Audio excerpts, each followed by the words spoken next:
fans, what's going on? Prime Animations here with a new character video, right? We're going to get into some of the characters that we've been introducing into our film, right? We did Ultra Magnus.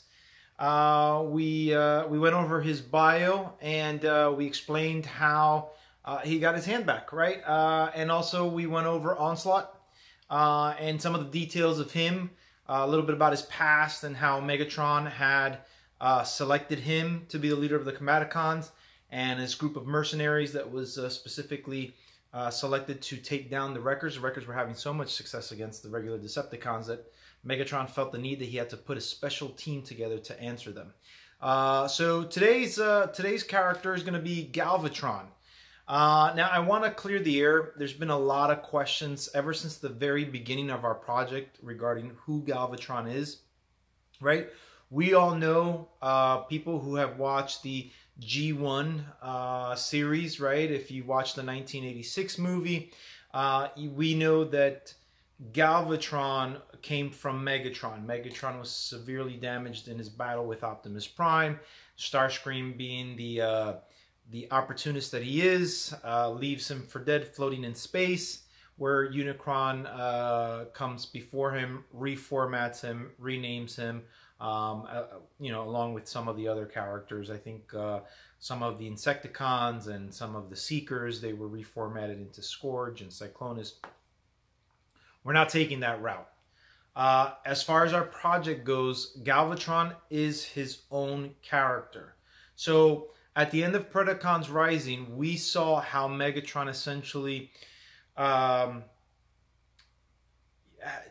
a disdain for oppression. He said, you know what, I finally realized what it's like to be oppressed, as his body was being taken over by Unicron. Unicron was tormenting him inside, right? And so, be it that he had that sense of oppression, that's what he actually says. I've now lost my taste for it, right? He doesn't want to oppress anybody.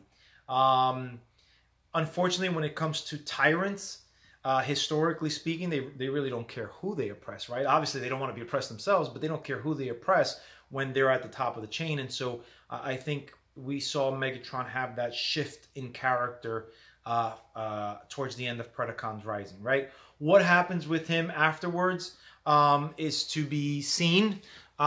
We kind of our focus is predominantly on the new characters, right? We you know, when it goes on to, hey, are we touching on this? What's going to happen? Who knows, right? We just know where he's at the end of Predacons Rising. So that being said, we're not going to make Galvatron from Megatron. Galvatron is his own character.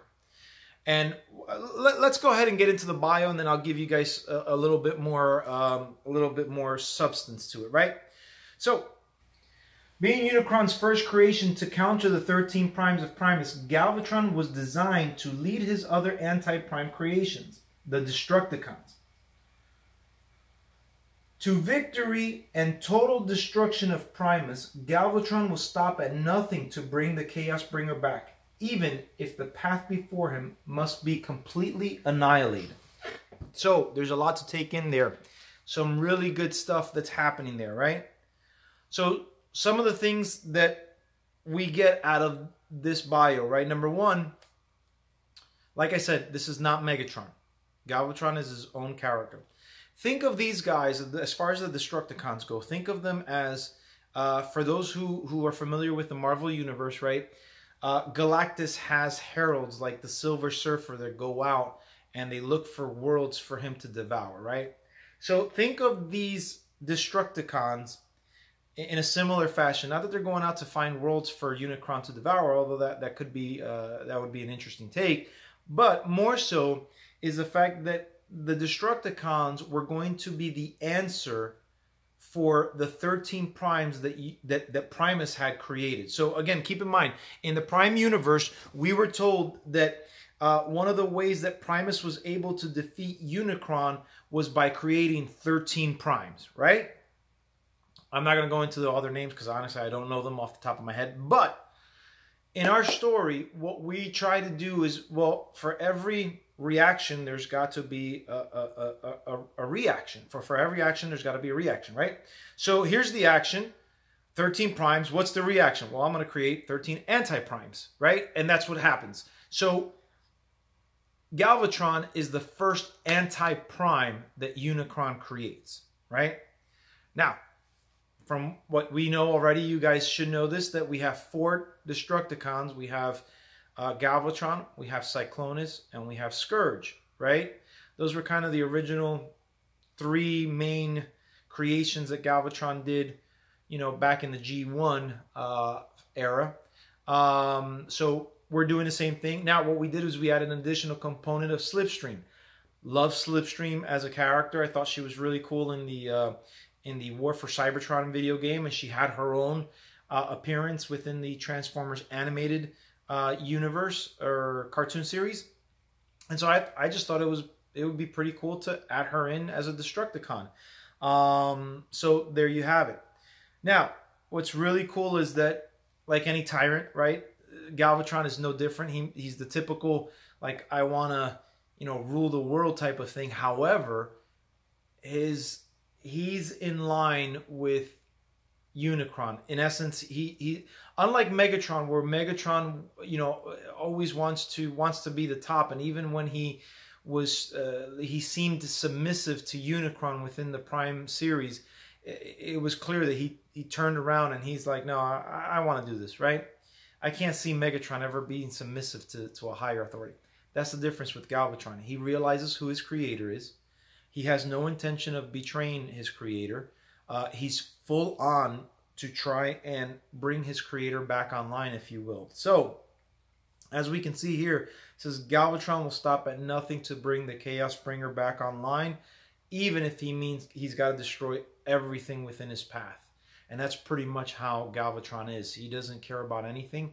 He'll destroy everything to get to his goal. And we're going to see that. We're going to see that play out through the movie. We're going to see there's going to be so much destruction coming from the Destructicons at the leadership of Galvatron that it's going to, it'll really bring it home. It'll really bring the character home.